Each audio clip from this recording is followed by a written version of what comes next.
세 번째 확진 환자가 입원해 있는 명지병원에 저희 임상재 기자가 나가 있습니다. 현장 연결해서 지금은 상태가 어떤지 알아보고 조금 전 의사협회가 발표한 대국민 담화 내용도 좀 더 자세히 살펴보겠습니다. 임 기자, 지금 환자 상태는 어떻습니까?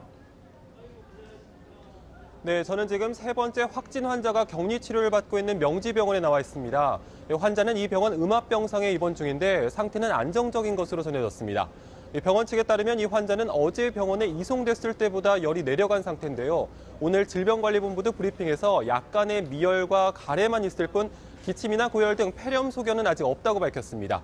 또 앞서 확진 판정을 받은 첫 번째 환자의 경우는 약간의 폐렴 증상이 있지만 심각한 상황은 아니고 두 번째 환자 역시 안정적인 상태라고 설명했습니다. 네, 환자 상태가 안정적이라고 하니까 참 다행인데요.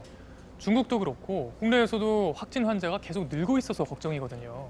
조금 전에 대한의사협회가 담화를 발표했는데 중국에 대해 전면적인 입국 금지 조치까지 고려해야 한다고 밝혔잖아요. 어떤 내용입니까?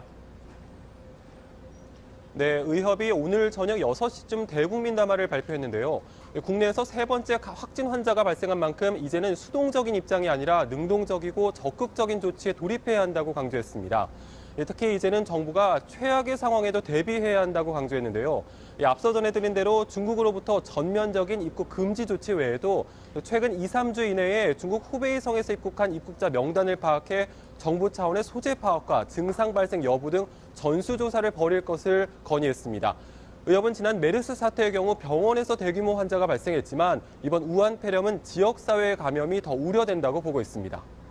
지금 사람들의 이동이 많은 설 연휴에 이렇게 확진 환자가 늘고 있는 상황인데요. 각 지자체들은 어떻게 대응하고 있습니까?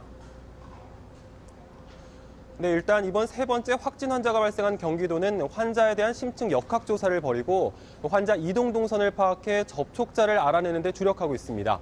또 환자가 늘어날 것에 대비해 격리병상 시설의 추가 확보에 나서는 한편 의료기관에는 선별 진료소를 운영할 것을 당부했습니다. 서울시는 늑장 대응보다는 과잉 대응이 낫다며 선제적으로 대응하겠다는 뜻을 밝혔습니다. 이를 위해 정부에는 자가격리 대상과 호흡기 증상 확대 등을 건의했고 공공장소에 화상감시 카메라와 손소독기 설치 등도 검토하기로 했습니다. 지금까지 경기도 고양 명지병원에서 MBC 뉴스 임상재입니다.